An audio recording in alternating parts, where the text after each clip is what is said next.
दोस्तों, आप सभी को बचपन में मैथ में पढ़े हुए दो कंसेप्ट सिंपल इंटरेस्ट और कंपाउंड इंटरेस्ट तो याद ही होंगे और ये भी याद होगा कि जब भी इन दोनों में से किसी एक के प्रॉब्लम सॉल्व करने की बात आती थी तो ज़्यादातर हम सभी सिंपल इंटरेस्ट को चुनते थे क्योंकि इसका फॉर्मूला और कैलकुलेशन बहुत ही आसान होती थी। और जब बारी कंपाउंड इंटरेस्ट की आती थी तो सभी बच्चे अक्सर या तो फॉर्मूला ही भूल जाया करते थे या फिर कैलकुलेट करने में कोई ना कोई गड़बड़ी कर देते थे। यही वजह थी कि ज़्यादातर बच्चे कंपाउंड इंटरेस्ट वाले प्रॉब्लम्स की जगह सिंपल इंटरेस्ट वाले प्रॉब्लम्स को सॉल्व करना ज़्यादा पसंद करते थे। लेकिन इससे हुआ ये कि धीरे धीरे ये हमारी आदत बन गई और आज बड़े होकर भी हम जब पैसे के संबंध में रिटर्न, इंटरेस्ट जैसी बातें करते हैं तो हमारे दिमाग में सिंपल इंटरेस्ट वाली कैलकुलेशन ही चल रही होती है। हम ये सोच ही नहीं पाते कि हमारा पैसा कंपाउंड इंटरेस्ट से भी बढ़ सकता है, क्योंकि इसका नाम सुनते ही हमारा दिमाग बंद हो जाता है। यही वजह है कि हम ज़्यादातर इंडियंस आज तक कंपाउंडिंग जैसे बेहतरीन चीज़ को समझ ही नहीं पाए हैं। जब सारी दुनिया इसके पावर का यूज़ करके अमीर बन रही है तब हम सब मिडिल क्लास लोग बैंक से 2-4% का रिटर्न लेकर खुश हो रहे हैं।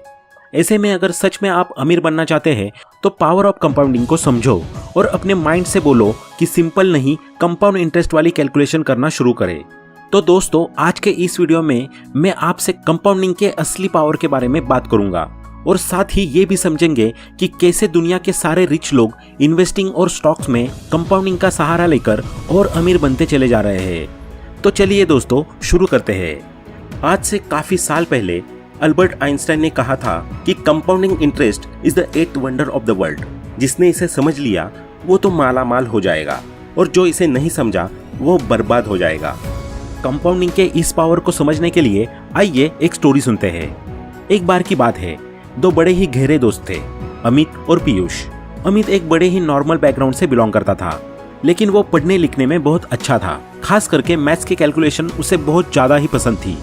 वहीं पीयूष एक ऐसी फैमिली से बिलोंग करता है जिसका इकोनॉमिकल बैकग्राउंड काफ़ी मजबूत है, लेकिन पीयूष का पढ़ाई में बहुत ही कम मन लगता था। मैथ्स और कैलकुलेशन तो उसे ज़रा भी पसंद नहीं थे। घर से डेली के डेली पॉकेट मनी के रूप में उसे 1000 रुपए मिल जाते हैं। वो जमकर एंजॉय करता है बिना किसी बात की चिंता किए। अमित जब अपने दोस्त को इस तरह फिजूल खर्चे और आवारागर्दी करते देखता तो बड़ा दुखी होता था कि आगे चलकर इसका क्या होगा। एक बार की बात है, पीयूष के फ्रेंड्स ने पीयूष की झूठी मूठी तारीफ करके उसे पार्टी देने के लिए राजी कर लिया।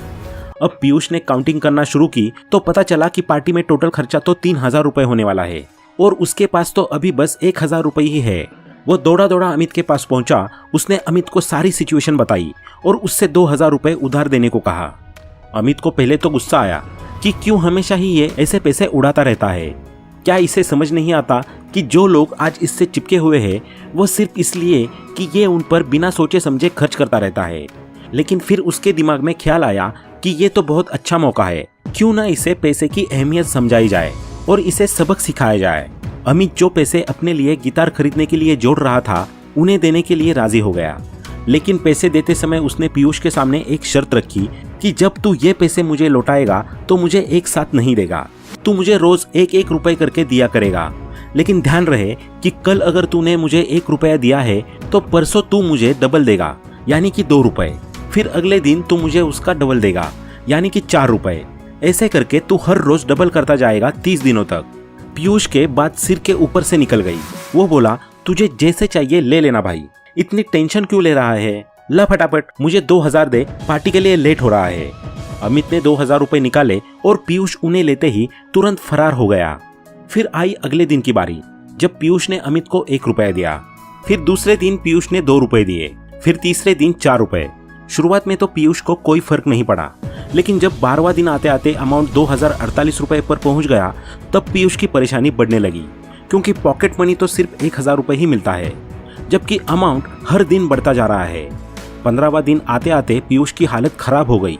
वो बुरी तरह कर्जे में डूब गया, क्योंकि 15वां दिन आते आते ये अमाउंट हो गया था 16,384 रुपए। और ऐसे ही चलता रहा तो पीयूष ने सोचा कि 30वें दिन तो ये अमाउंट 53,68,70,912 रुपए चली जाएगी, जिसे तो वो पूरी जिंदगी में भी नहीं चुका सकता। जिसे देखकर पीयूष एकदम ही पागल हो गया था। वो अमित के पैरों में जाकर गिर पड़ा। भाई मुझे माफ कर दे, मैं तेरा कर्जा नहीं चुका पाऊंगा। अमित ने अपने दोस्त को उठाकर गले लगाया और समझाया, तुझे पैसे देने की जरूरत नहीं है, मैं तो तुझे बस पैसों की अहमियत समझाना चाह रहा था। जितना तू समझता है कि तेरे घर वालों के पास उल जलुल पैसा है, कितना भी खर्च करो खत्म ही नहीं होगा, ऐसा बिल्कुल भी नहीं है। अगर इसी 1 रुपए का हिसाब 2000 दिन तक चला जाता ना, तो तेरे घर वाले तो छोड़, किसी भी देश की सरकार तक नहीं भर सकती थी। पीयूष को बात समझ में आ गई। उसने अपने दोस्त से वादा किया कि आगे से वो टाइम और मनी दोनों की रिस्पेक्ट करेगा और उन्हें बिल्कुल भी वेस्ट नहीं करेगा। अब आया ना समझ में आइंस्टाइन ने कंपाउंडिंग को क्यों दुनिया का 8वां अजूबा कहा था। जिसने इसकी पावर को समझ लिया है वो इसका यूज करके पैसा छापता है, और जिसने इसे अभी तक भी नहीं समझा है वो पीयूष की तरह क्रेडिट कार्ड, बैंक से लोन ऐसी चीजों में फंसता है। और जब उस पर कंपाउंडिंग का जादू चलता है तो वो बंदा जीवन भर कर्जे में ही डूबा रहता है। दूसरी तरफ बैंक और क्रेडिट कार्ड कंपनीज मालामाल हो रही होती है। अब बात आती है स्टॉक मार्केट की कि यहाँ पर कंपाउंडिंग कैसे काम करती है। तो आइए इसे भी समझते हैं। मान लीजिए आपने किसी कंपनी का स्टॉक खरीदा जिसकी कीमत है 1000 रुपए, और वो कंपनी आपको सालाना 15% का रिटर्न देती है। अब ऐसे में 1 साल बाद आपके रुपए हो गए 1150 रुपए। रिटर्न के मामले में कंपनी के पास 2 ऑप्शन होते हैं। पहला ऑप्शन होता है डिविडेंड का, जिसमें कंपनी अपने शेयर होल्डर्स यानी कि आपको 150 रुपीज का रिटर्न जो मिला है उसे डिविडेंड के रूप में आपको उसी साल दे दे। दूसरा ऑप्शन कंपनी के अपनी ग्रोथ और डेवलपमेंट के लिए न्यू प्लान्स बनाए जाए और इन पैसों का इस्तेमाल उसके लिए किया जाए। ज्यादातर कंपनीज ऑप्शन नंबर 2 को ही अपनाती है। बस फर्क सिर्फ इतना हो जाता है कि कुछ कंपनीज इसमें से 2-4% का डिविडेंड शेयर होल्डर्स को दे देती है, तो कुछ बिल्कुल भी नहीं देती और सारा का सारा पैसा कंपनी की ग्रोथ के लिए यूज कर लेती है। अब ऐसे में होता यह है कि जहां आपने पहले अपना 1000 रुपए इन्वेस्ट किया था वह अब बढ़कर 1150 रुपए बन चुका है 1 साल के रिटर्न के बाद। अब जब अगले साल आपको 15% का रिटर्न प्राप्त होगा तो वो 1000 का 15% नहीं होगा, बल्कि वो 1150 का 15% होगा, यानी कि 172.50 रुपए। अब 2 साल बाद आपका टोटल अमाउंट हो जाएगा 1322.50, जिस पर अगले साल फिर 15% का रिटर्न मिल जाएगा। इसी प्रकार आपका पैसा दिन प्रतिदिन कंपाउंडिंग के पावर से बढ़ता रहता है और ऐड होता रहता है। यही वजह है कि दुनिया के सबसे अमीर लोग, फिर चाहे वो बिल गेट्स हो या फिर वॉरेन बफेट, स्टॉक मार्केट का यूज करके अलग अलग बिजनेस में अपना शेयर खरीद लेते हैं और कंपाउंडिंग की पावर से ग्रो होने के लिए सालों के लिए छोड़ देते हैं, क्योंकि जितना ज्यादा टाइम उतना ही ज्यादा आपका पैसा ग्रो होता रहेगा और रिटर्न के रूप में आपको एक बहुत बड़ा अमाउंट देखने को मिलेगा। अब कुछ लोग कह रहे होंगे कि वो सब तो ठीक है, लेकिन इतना ज्यादा टाइम तो है नहीं मेरे पास, तो फिर मैं अमीर कैसे बन सकता हूँ। तो ऐसे में जो हमारी कंपाउंडिंग है वो 3 बातों पर डिपेंड करती है। सबसे पहला है प्रिंसिपल अमाउंट, यानी कि कितना पैसा आप इन्वेस्ट कर रहे हो। फिर दूसरा फैक्टर आता है टाइम, यानी कि कितने लंबे समय तक इन्वेस्ट कर रहे हो। जितना ज्यादा टाइम उतना ज्यादा रिटर्न। अब आता है फैक्टर नंबर 3, जिसका नाम है रेट, कि कितने % की रेट से आपका पैसा ग्रो हो रहा है और आपको रिटर्न दे रहा है। इन तीनों में से जो फैक्टर नंबर 3 है यानी कि रेट, वो ज्यादातर मार्केट पर डिपेंड करता है। On an average stock market से हमें 15-16% का रिटर्न मिल जाता है, जिसमें कुछ कंपनीज जो ज्यादा ही बेहतर है वे 18% या उससे ज्यादा का भी रिटर्न प्रोवाइड कर पाती है। अब बचे हमारे पास 2 फैक्टर, एक है प्रिंसिपल अमाउंट और दूसरा टाइम। अब अगर आप ऐसे व्यक्ति हैं जिनके पास टाइम बहुत कम है और चाहते हैं कि जल्द से जल्द अमीर बन जाए, तो फिर आपको एक बड़ा सा अमाउंट इन्वेस्ट करना चाहिए, ताकि कम से कम टाइम में ही आप रिच लोगों की कैटेगरी में शामिल हो जाए।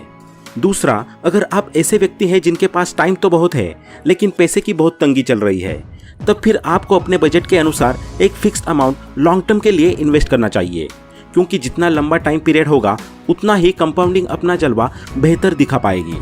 आपके पैसे को मल्टीपल होने के बहुत सारे मौके मिल जाएंगे लॉन्ग टर्म में। अगर आपके पास बहुत ही छोटा अमाउंट है इन्वेस्टिंग के लिए, तो ऐसे में आपको इन्वेस्ट के तरीके के रूप में SIP को चुनना चाहिए, क्योंकि इसके थ्रू आप 500 रुपए तक का छोटा अमाउंट भी इन्वेस्ट कर पाते हैं। और तो और किसी भी ब्रोकर इत्यादि को भी आपको पैसे नहीं देने पड़ते। आप अपने घर से बैठकर अपना मोबाइल हाथ में लेकर भी इन्वेस्ट कर सकते हैं, वो भी सिर्फ एक बार करना है आपको। आगे से वो अमाउंट ऑटोमेटिकली डिडक्ट हो जाया करेगा अकाउंट से और अपने आप इन्वेस्ट हो जाया करेगा उसी जगह। तो दोस्तों, अगर अभी तक आपने अपना डीमैट अकाउंट ओपन नहीं किया तो अभी ही कर लीजिए। आपको लिंक डिस्क्रिप्शन बॉक्स और फर्स्ट कमेंट में मिल जाएगी। इसके अलावा अगर आप ऐसे व्यक्ति हैं जिनके पास टाइम भी है और पैसा भी अच्छा खासा है, तो इंतजार करना बंद कीजिए और इन्वेस्ट करना शुरू कीजिए। क्योंकि सोचिए, जब एक छोटा सा अमाउंट लॉन्ग टर्म के लिए इन्वेस्ट करने पर करोड़ों में पहुंच जाता है, तो जब आप शुरुआत से ही एक बड़ा सा अमाउंट लॉन्ग टर्म के लिए इन्वेस्ट करेंगे तो आपका रिटर्न तो इतना होगा कि लोग उसे गिन तक नहीं पाएंगे, और ऊपर से आप हमेशा के लिए फाइनेंशियली फ्री हो जाएंगे, बिल्कुल वॉरेन बफेट की तरह। वो भी इतना इसलिए अचीव कर पाए क्योंकि उन्होंने अपनी इन्वेस्टमेंट जर्नी बहुत ही कम एज से शुरू कर दी थी। ऐसे में कंपाउंडिंग को खेलने का पूरा मौका मिल गया और वॉरेन बफेट बन गए दुनिया के सबसे अमीर व्यक्तियों में से एक। तो आप भी अपनी इन्वेस्टमेंट जर्नी की शुरुआत जल्द से जल्द कीजिए, और इन्वेस्टमेंट से जुड़ी जानकारी के लिए देखते रहिए हमारे YouTube चैनल को। तो दोस्तों, आज के लिए इतना ही। अगर आपको ये वीडियो पसंद आई हो तो वीडियो को लाइक करें, अपने दोस्तों के साथ शेयर करें और चैनल को सब्सक्राइब करना ना भूलें। Thanks for watching.